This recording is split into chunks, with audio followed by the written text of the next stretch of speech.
Hello students, let us discuss the physics part of the NEET question paper. The NEET examination was conducted day before yesterday and the physics part was relatively simple. There were no difficult questions or twisted questions. Most of the questions were direct from NCERT textbook. So let us go through them one by one.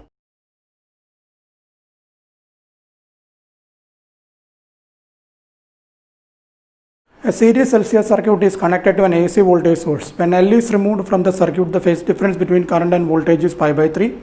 Instead, C is removed from the circuit, the phase difference between again pi by 3 between the current and voltage, the power factor of the circuit is. It's a simple question from alternating current. First they remove the inductor. Therefore, this is the phasor diagram of the CR circuit. This is XC, this is R, this angle is theta. So tan theta equal to XC by R. And then they remove the capacitor. Then this is your phasor diagram. This is XL, this is R. So tan theta equal to XL by R.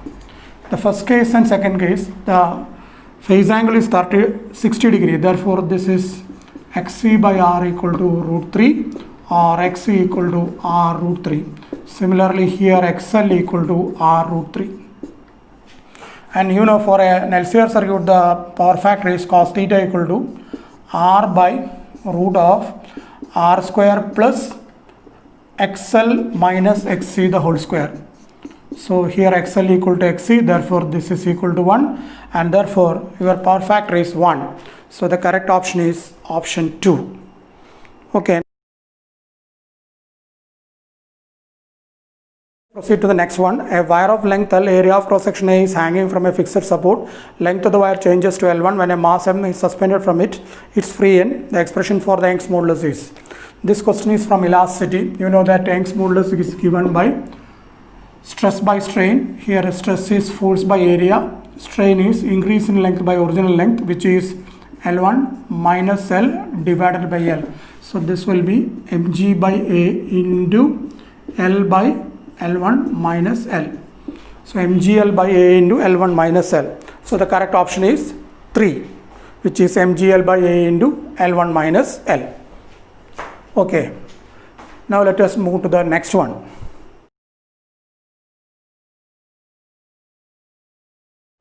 So in this question, a long solenoid of 50 cm length having 100 turns carries a current of 2.5 ampere. Magnetic field at the center of the solenoid is. This question is from Electromagnetic Induction. You know that the magnetic field at the center of a solenoid is given by B equal to mu 0 Ni, where N equal to N by L, the number of turns per unit length. Here mu 0 is given as 4 pi into 10 raised to minus 7. N is the number of turns per unit length. In the problem it is mentioned that you have 100 turns over a length of 50 cm. So this is divided by 100 divided by 50 into 10 raised to minus 2 into how much current is flowing? The current flowing is 2.5 ampere. So you have to simplify this, and upon simplification you will get the answer as 6.28 into 10 raised to minus 4 Tesla, option 4. So the correct answer is option 4. Okay, now let us move to the next one.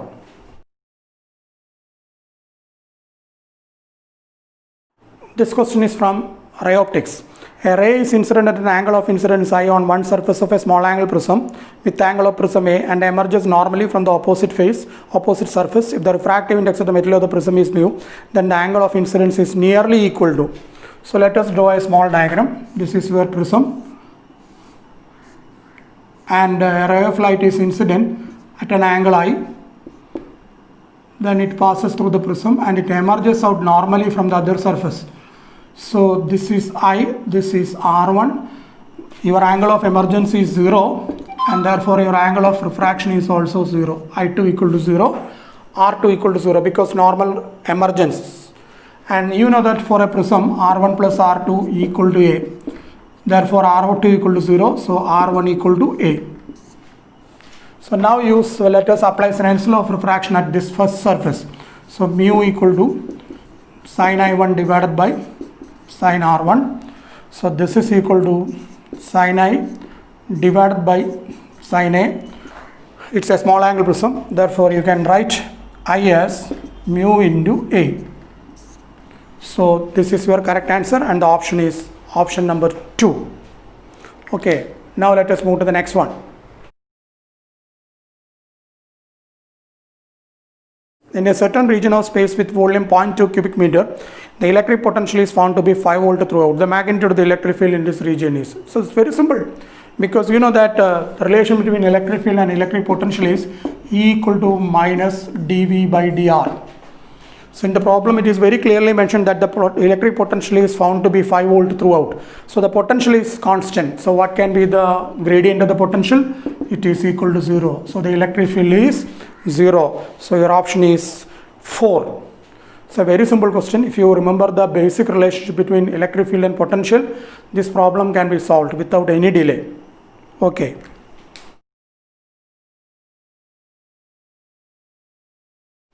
So next one, for which one of the following Bohr model is not valid? You know that Bohr model is applicable only for hydrogen and hydrogen-like atoms, which are singly ionized helium and doubly ionized lithium.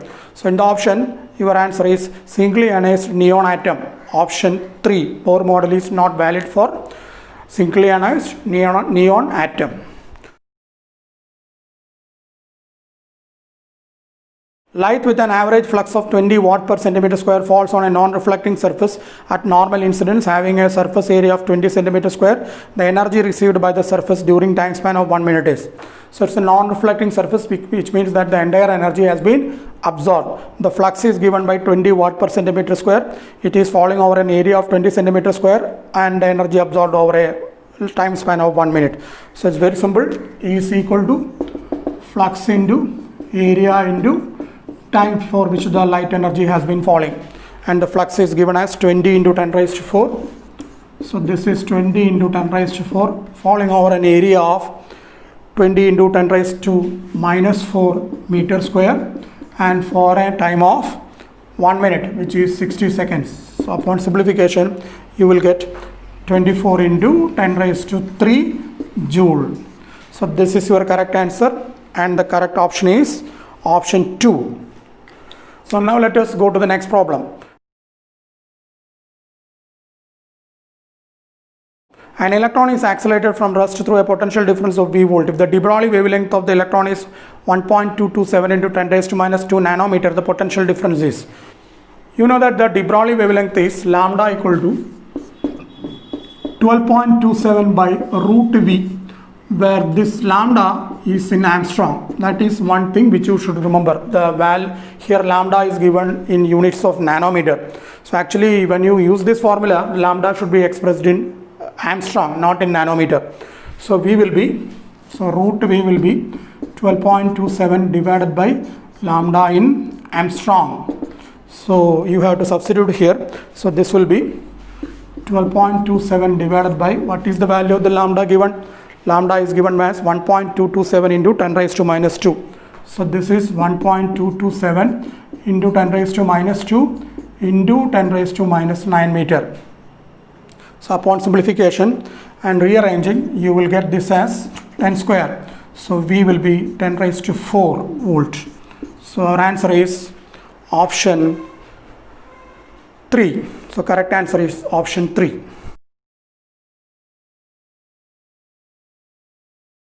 So next one, a body weighs 72 Newton on the surface of the earth. What is the gravitational force on it at a height equal to the half the radius of the earth?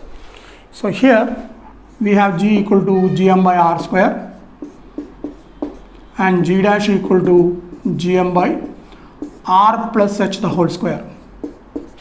Then G by G dash will be equal to R plus H the whole square divided by R square.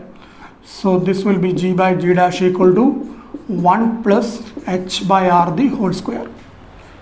Now here H is given as half the radius of the earth, H equal to R by 2. So this will be G by G dash will be 1 plus 1 by 2 the whole square.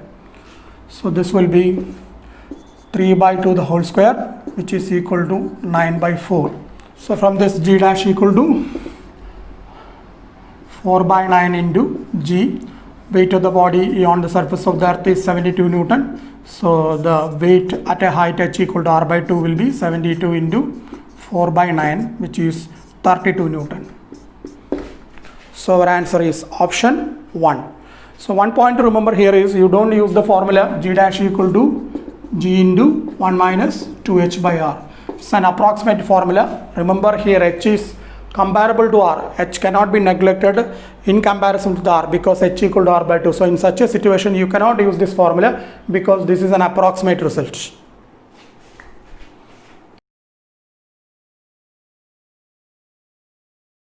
Now our next question, which one of the following graphs represent the variation of the resistivity with the temperature for copper? This is straight from NCERT. So if you have gone through the topic resistivity, variation of resistivity with temperature in your NCERT textbook, you will be able to answer this without any delay. Correct option is 2. Next one. Light of frequency 1.5 times the threshold frequency is incident on a photosensitive material.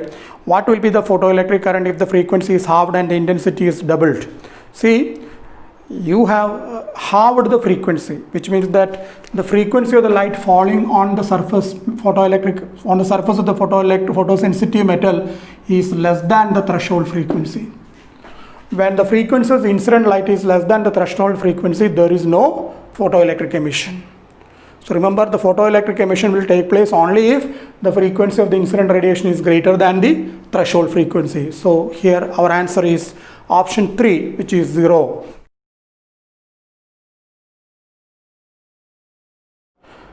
A 40 microfarad capacitor is connected to a 200 volt 50 Hz AC supply. The RMS value of the current in the circuit is nearly. It's a very simple question.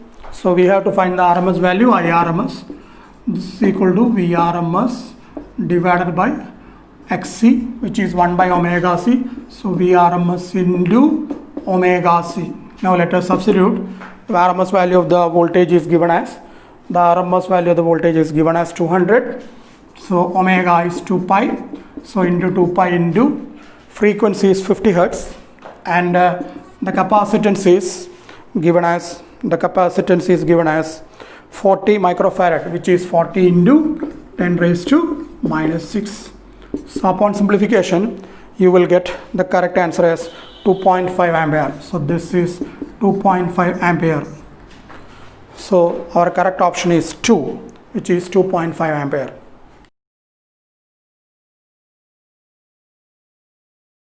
So next one is, assuming that light of wavelength 600 nanometer is coming from a star, the limit of resolution of the telescope whose objective has a diameter of 2 meter is.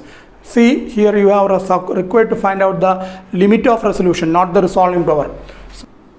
So the limit of resolution will be 1.22 lambda divided by A, where A is the diameter of the objective lens and lambda is the wavelength of the light.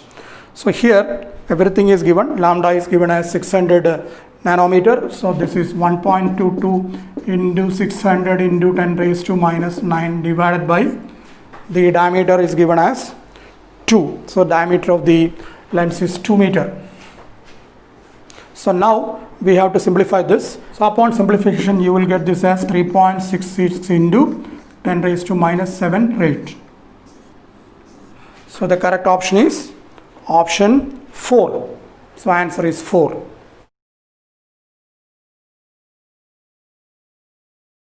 A ball is thrown vertically downward with a velocity of 20 meter per second from the top of a tower. If it hits the ground after some time, with a velocity of 80 meter per second, the height of the tower is. So very simple question. The velocity, let us consider the downward direction as positive and the upward direction as negative. So everything is positive because the positive direction is the direction of the initial velocity. Initial velocity is downward. So your initial velocity is positive and u is given as 20 meter per second. And it hits the ground with a final velocity of 80 meter per second. And now you have the acceleration due to gravity, which we should take as 10 meter per second square. G is also positive. Let us use the formula v square equal to u square plus 2as, and therefore h will be v square minus u square divided by 2g. So upon simplification, this you will get 80 square minus 20 square divided by 20, which is equal to 100 into 60 divided by 20, and this is equal to 300 meter. So your correct answer is option 3. 300 meter.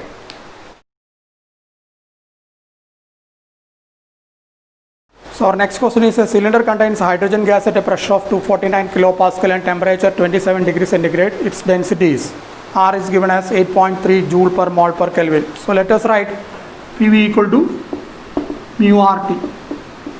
So this is P into M by M equal to P volume is mass by density. This is equal to M by M into RT. Therefore the density will be equal to, this to get cancelled, this will be equal to P into M divided by RT. So what all are given? The pressure is given as 249 kilopascal, so 249 into 10 raised to 3. Mass is 2 for hydrogen. R is 8.13, so 8.3, sorry, and it is 27 degrees centigrade, which is 300 Kelvin. So when you simplify all this, your answer will be 0.2. So final answer will be 0.2 kilogram per meter cube. So correct option will be option 1, 0.2 kilogram per meter cube.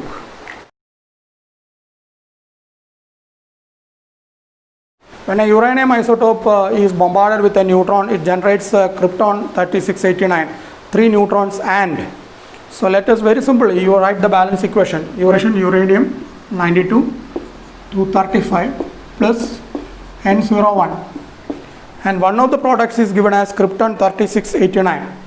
So this is krypton 3689 and plus, we don't know what the product is, so we will write it as X, Y, Z plus 3N01.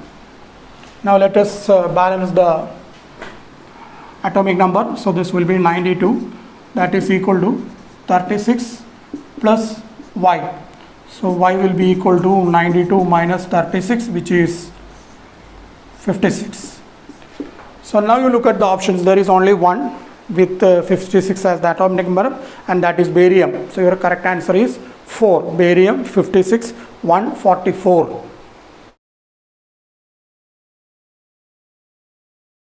The increase in the width of the depletion layer in a p-n junction diode is due to, of course, it's very simple, straight from the theory. During the reverse bias, the width of the depletion layer will increase, and during the forward bias, the width of the depletion layer will decrease. So correct option is option 1. Next one. The phase difference between displacement and acceleration of a particle in simple harmonic motion is. So let us write the equation for the displacement. Y equal to a sin omega t. Velocity is dy by dt, a omega cos omega t.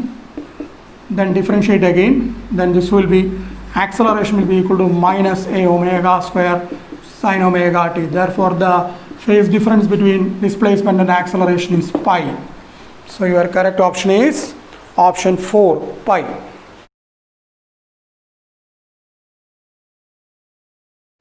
So let us move to the next one. An iron rod of susceptibility 599 is subjected to a magnetizing field of 1200 ampere per meter. The permeability of the metal of the rod is. So you write mu r equal to 1 plus chi. So mu r equal to 1 plus 599, which is equal to 600. And you know mu equal to mu 0 mu r. Mu 0 is given as 4 pi into 10 raised to minus 7. So upon simplification you will get this as, mu will be as 2.4 pi into 10 raised to minus 4. So your final answer will be 2.4 pi into 10 raised to minus 4 Tesla ampere raised to minus 1. So the correct option is option 4.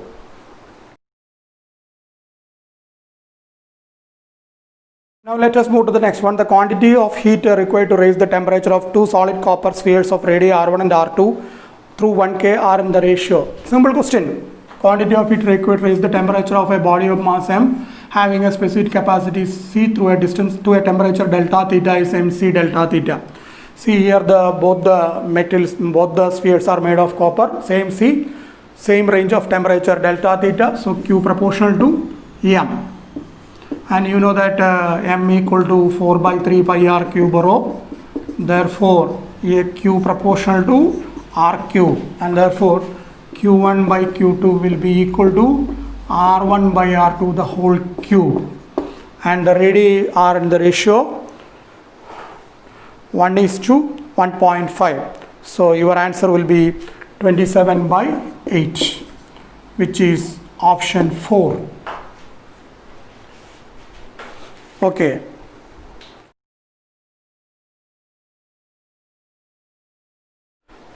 This is two bodies of masses 4 kg and 6 kg are tied to end of a massless string. The string passes over a pulley which is frictionless. Acceleration of the system in terms of the acceleration due to gravities. It's a very simple question. Actually, this is one formula which we study while discussing the theory of Newton's laws of motion.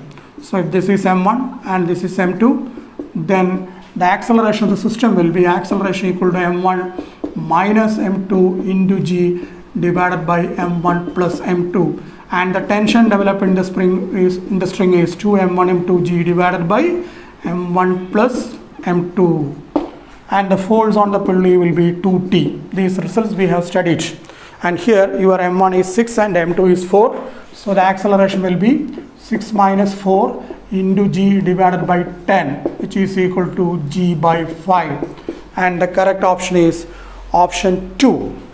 Okay. Next one, the mean free path for a gas with molecular diameter d and number density n can be expressed as. It's a very simple question. It is straight from your textbook. So in order to find the mean free path, you have the formula. Mean free path equal to 1 by root 2 pi n d square. So it's a very simple formula which we have studied. Okay, correct option is 1.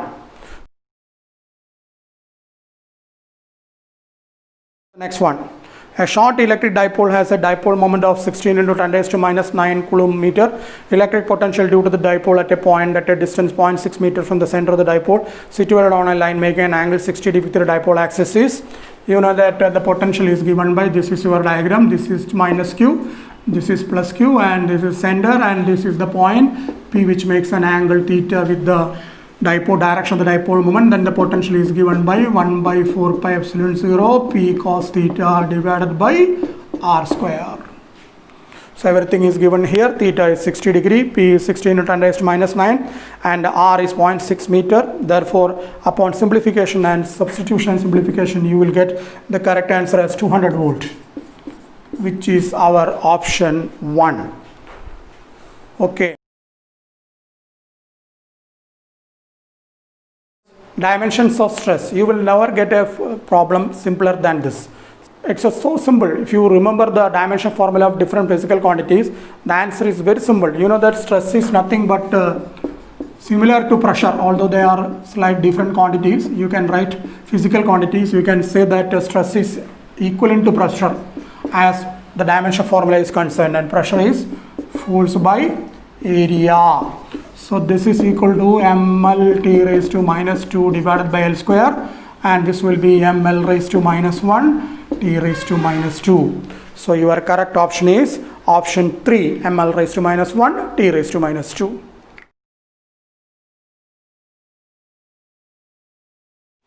So next one, that is also a very simple problem. Energy required to break one bond in DNA is about is 10 raised to minus 20 joule. Its value in electron volt is. Simple question. You know that 1 electron volt is 1.6 into 10 raised to minus 19 joule, and therefore 1 joule will be 1 by 1.6 into 10 raised to minus 19 electron volt, and therefore the joule given here is 10 raised to minus 20. So this will be 1 by 1.6 into 10 raised to minus 19 into 10 raised to minus 20 joules, which is equal to 1 by 16, and this will be around 0.06.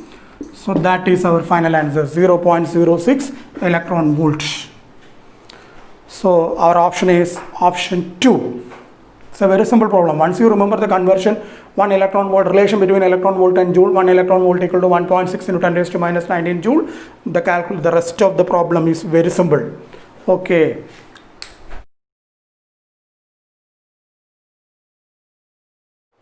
So our next problem is from waves. In a guitar, two strings A and B are made of the material which are same material which are slightly out of tune and produce beats of frequency 6 Hz. When the tension B is slightly decrease, the beat frequency increases to 7 Hz. The frequency of A is 530 Hz. The frequency of original frequency of B will be. So we have two strings A and B. The frequency of A is given as 530 Hz. And it is sounded with B, and you get how many beats? You get 6 beats, frequency 6 Hz. So the frequency of B can be 530 plus 6 or 530 minus 6. This can be 536 or 524.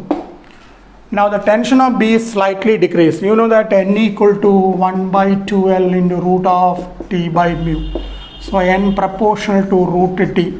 So as the tension increases, the frequency will increase. As the tension decreases, the frequency will decrease. As the tension decreases, the frequency decreases. So had the frequency of B was 536, this would have been 535, 34, 33, etc. And this would have been 523, 522, 22 and 21, etc. So in the problem it is mentioned that when the tension of B was slightly decreased, the number of beats had risen from 7 to 6. So had this been the original frequency of B, then the number of beats would have reduced, because this is 530, 535, 5, 4, 3. The number of beats is decreasing, whereas if the original frequency of B was 530, the number of beats is increasing. 523, 530, number of bits had gone up to 7. So this is the original frequency of B. So our answer is 524 and the option is 1. Correct answer is 1. Proceed to the next one. The color code of a resistance is given by. So we have to find the value of the resistor from the color coding. So this is your resistor, and there are 3 colors painted here, and the 4th color which represents the tolerance, and the colors are yellow, violet, brown and gold. Yellow, violet, brown and gold. So we remember the sentence, the famous sentence, B.B. Roy got beautiful, very good wife. So we will remember this. B.B. Roy got beautiful, very good wife. And from this we see that this is black 0, 1, 2, 3, 4, 5, 6, 7, 8 and 9. So your first color is yellow, which means that black, brown, red, orange, yellow, this is 4. Then the next color is violet, which is 7. And the third color represents the number of zeros which are to be put after the first 2 digits, which is brown. So into 10 raised to 1. And the tolerance factor is gold. For gold it is plus or minus 5%. For silver it is plus or minus 10%. So white or gold no color, plus or minus 20%. So this is plus or minus 5%. So your answer is 47 into 10 raised to 1 plus or minus 5%, which is 470 ohm plus or minus 5%. So that is the correct answer. So option 3. So when you look at the options, you see that some of the options are in kilo ohm. 4th option is 470 kilo ohm. So don't mark. I hope that you had not marked by looking at the options properly. The correct option is 3, which is 470 ohm and 5% plus or minus 5%.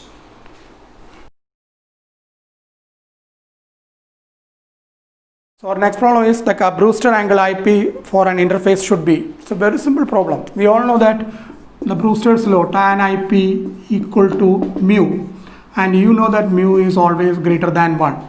So tan IP should be greater than 1, and for tan IP to be greater than 1, tan theta should be greater than 45 and less than 90 degree.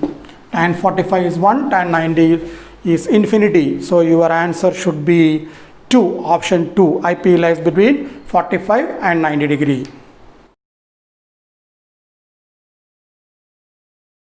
Capacitance of a parallel plate capacitor with air as medium is 6 microfarad. With the introduction of a dielectric medium, the capacitance becomes 30 microfarad. Permittivity of the medium is, read the problem very clearly, the permittivity is asked, not the dielectric constant. So this will be, you know that epsilon r equal to capacitance with medium by capacitance with air, or charge collector with medium by charge collector with air, and here the capacitance with medium is 30 microfarad and without medium it is 6 microfarad, so this is equal to 5. Now you know that epsilon equal to epsilon 0 epsilon r.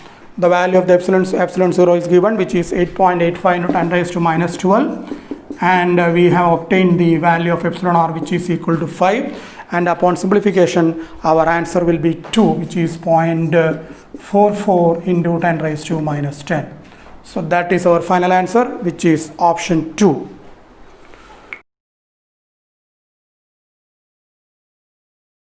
So next one is, find the torque about the origin when a force of 3J Newton acts on a particle whose position vector is 2k meter. Simple problem, torque equal to R cross F, and here your position vector is 2k and the force is 3J.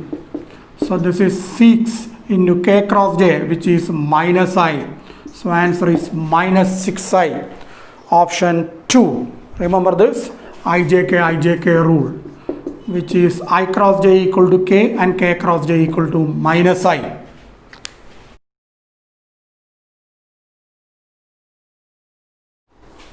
So next problem is based on the working of a meter bridge. A resistance wire connected in the left gap of the meter bridge of 10 ohm resistance in the right gap at a point which divides the meter bridge wire in the ratio 3:2. The length of the resistance wire is 1.5 meter, then the length of the 1 ohm resistance wire is. So let us draw a simple diagram. This is the two resistances which are connected in the meter bridge. So this is your meter bridge wire whose length is 1 meter, and according to the problem, resistance is connected in the left gap, and resistance of 10 ohm is connected in the right gap. So this divides the wire in the ratio 3:2. Assume that the resistance per unit length of the wire is rho, so this is 3 rho and this is 2 rho, and therefore we may write R by 10 equal to resistance principle 3 rho by 2 rho, and R will be equal to 15 ohm. So the resistance connected in the left gap is 15 ohm. Now you see the problem, it is mentioned that the length of the resistance wire is 1.5 meter. So this 1.5 meter length of the wire has a resistance of 15 ohm, or 15 ohm resistance has a length of 1.5 meter. So you can write 1 ohm resistance has a length of 1.5 by 15, and therefore 1 meter has a length of 1.5 by 15, which is equal to 1 by 15, 1 by 10. So 1 by 10 meter, or 1 by 10 meter, which is equal to 10 raised to minus 1.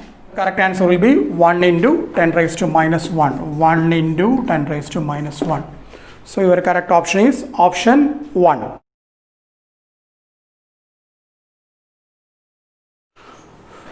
So now let us go to the next problem. This is based on the working of a transistor. For a transistor, which of the following statements is correct? Base, emitter and collector regions of equal size.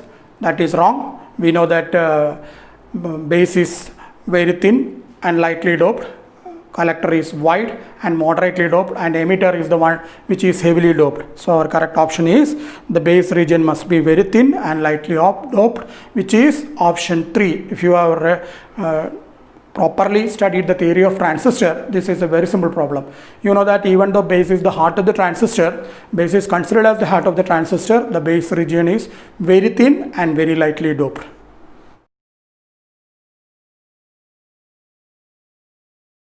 The ratio of the contributions made by the electric field and magnetic field components of the intensity to the intensity of an electromagnetic wave. The question is regarding the intensity of the electromagnetic wave. So very clearly, very cleverly they have asked the contribution to the intensity, which is 1:1. You know that both electric field and magnetic field vector contribute equally to the electromagnetic wave or to the intensity of the electromagnetic radiation. So your option is 1, which is 1:1.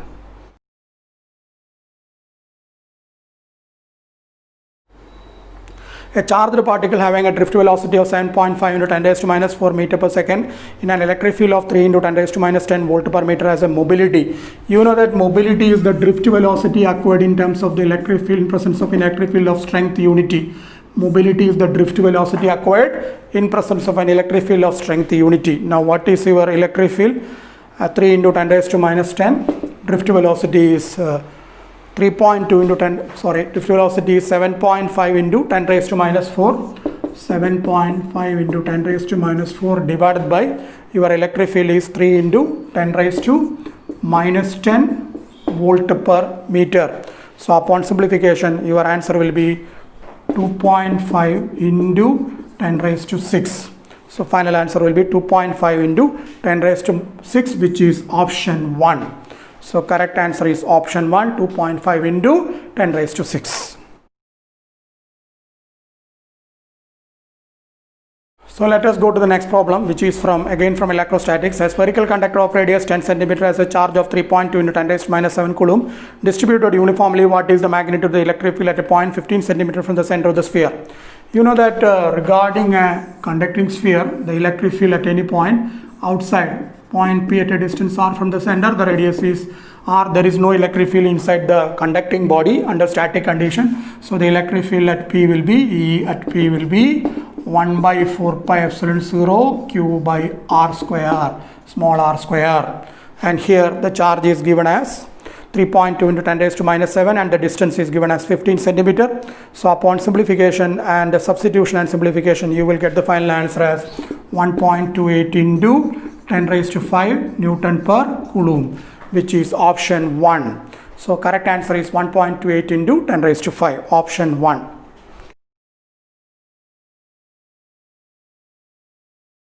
Let us go to the next problem. Taking into account the value of the significant figures, what is the value of the, taking into account the significant figures, what is the value of 9.99 minus 0.0099? So 9.99 minus 0.0099. So you don't have to calculate this because the rule very clearly says that in summation or finding the sum or difference, the result will have as many number of decimal places as there are minimum number of decimal places among the components. So when you look at the options, you see that there is only one option with 2 decimal places, which is option 1, 9.98. So your answer is 9.98 because only in 9.98 you have 2 decimal places. The minimum number of decimal places here is 2. So the result should also have only 2 decimal places and the correct answer is option 1. It's a very simple problem.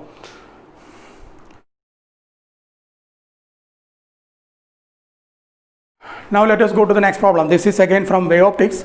In Young's double slit experiment, if the separation between the coherent sources is halved and the distance between the distance of the screen from the coherent sources is doubled, then the fringe width becomes.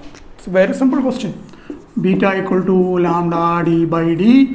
Therefore, beta proportional to capital D by small d. And in the second case, it is mentioned that the distance separation between the coherent sources is halved and the distance between the screen and the coherent sources is doubled. So beta dash proportional to 2d by d by 2. So upon simplification, this is equal to actually 2 into 2, 4d by d. So beta by beta dash equal to beta by d beta dash equal to 1 by 4 or beta dash equal to 4 beta. So our correct option is 4 times option 2. Bandwidth increases to 4 times the present value.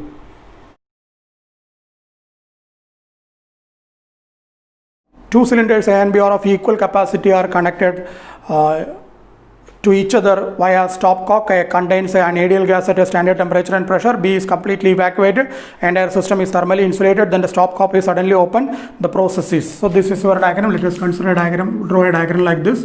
These are 2 cylinders which are connected by using a stopcock like this. Then the system is thermally insulated from the surroundings. The stopcock is suddenly opened. So we all know that anything that is sudden is adiabatic. So it's a sudden adiabatic process, sudden process which is adiabatic. So the first answer that comes to our mind is option 1, adiabatic. But upon thinking a little deeper, there is something more here. You open this and this is actually a free expansion. And that too of an ideal gas. You know that there is no intermolecular force of attraction in the case of an ideal gas, so no work is to be done. So both you know that delta Q equal to delta U plus delta W. So both delta U and delta W, there is no change in the internal energy, and also there is no work done, which means that the temperature remains constant. So the process can also be isothermal. So according to me, according to my belief, there are two answers for this problem. One adiabatic and 4 isothermal. We don't know what the NTA is going to finalize. So at present I feel that there must be two correct answers. Option 1, which is adiabatic, and option 4, which is isothermal.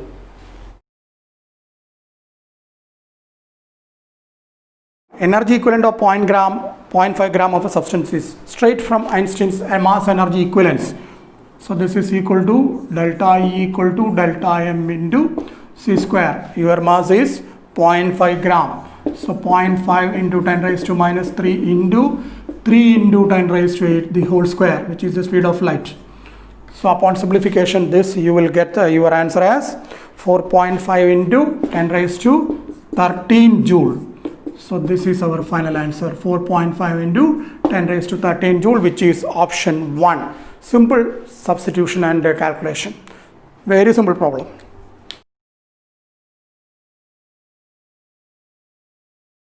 Let us go to the next one. A capillary tube of radius r is immersed in the water, and water rises to a height of h. The mass of the water in the capillary is 5 gram. Another capillary tube of radius 2r is immersed in water. Mass of water that will rise in the tube is. This is also not a very difficult problem, because we know that h equal to 2t cos theta divided by r or dg, and you know that h proportional to 1 by r. Now we have to find the mass. Now we all know that mass equal to volume into density. Volume is area into height into density, m pi r square h. So m proportional to r square into h. So you find that m1 by m2 will be equal to r1 square into h1 divided by, now what happens to the radius of the second capillary tube? It is 2r. So this is 2r 1 the whole square into h1 by 2. So this will be m1 by m2 will be equal to r1 square h1 get cancelled. So this will be 2 by 4, which is equal to 1 by 2. So m2 equal to 2m1. So our final answer will be, it will be doubled. Initially the mass was 5 gram. Mass of water that has risen in the capillary tube is 5 gram. Now it is doubled. Therefore the answer is 10 gram, which is option 2. Let us go to the next one, which is about a measuring device called a measuring instrument called screw gauge, which you all have used in the laboratory. A screw gauge has a least count of 0.01 millimeter, and there are 50 divisions in its circular scale. The pitch of the screw gauge is, you know that least count is given by, least count of a screw gauge is given by pitch by number of divisions on the head scale, number of divisions, and you have to find the pitch, which is equal to least count into number of divisions. Now look at the problem. What is the least count? The least count is 0.01 millimeter, and the number of divisions is 50. So your answer will be 2. So your answer will be 2, which is 0.5 millimeter. 0.01 and 50 is 0.5. So answer is 0.5 millimeter, and the option is 2. Correct answer is 2. Now our next problem is about a logic gate. For the logic circuit shown, the truth table is. So this is your diagram.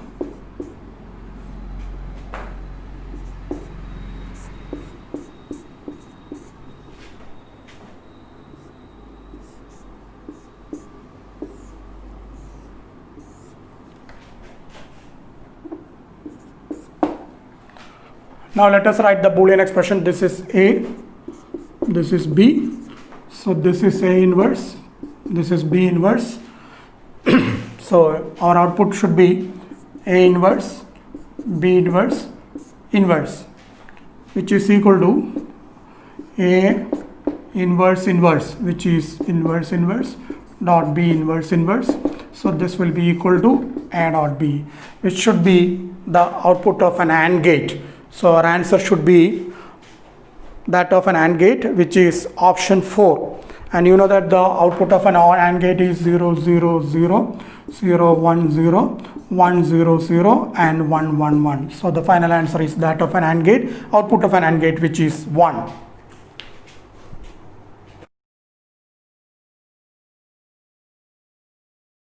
The average thermal energy for monatomic gas is, so we know that mean kinetic energy per molecule is n/2 kT, and you have a monatomic gas, and for a monatomic gas you know that the degree of, here n is the degree of freedom, so this is 3/2 kT. It's a very simple question.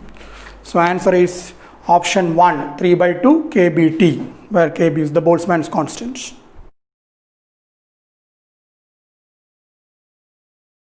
Solids which have negative temperature coefficient of resistance are insulators, semiconductors, insulators and semiconductors, metals. So the answer is very clearly insulators and semiconductors. The substances which have negative temperature coefficient of resistance are insulators, semiconductors, carbon and electrolyte. So here they have given 2 insulators and semiconductors. The correct answer should be option 3, which is insulators and semiconductors. And finally we have the last problem.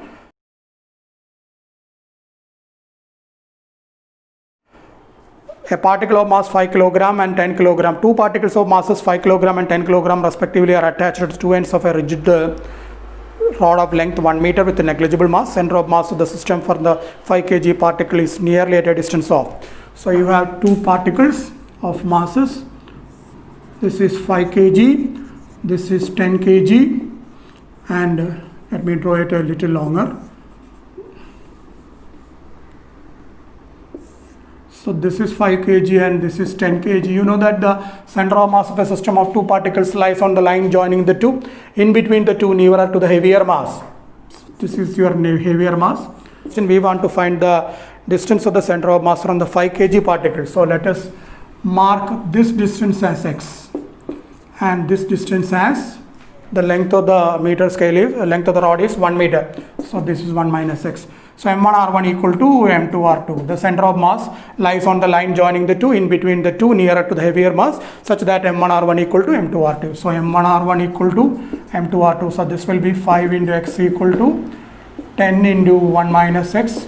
So 5x equal to 10 minus 10x, or 15x equal to 10, or x equal to 10 by 15. So our final answer is 67 centimeters. So this is equal to, this is 2 by 3, which is equal to 0.67 meter, or this is equal to 67 centimeter. So our final answer is option 2. Okay, thank you so much. Hope that all of you have done well. Let us wait for the results. Thank you so much.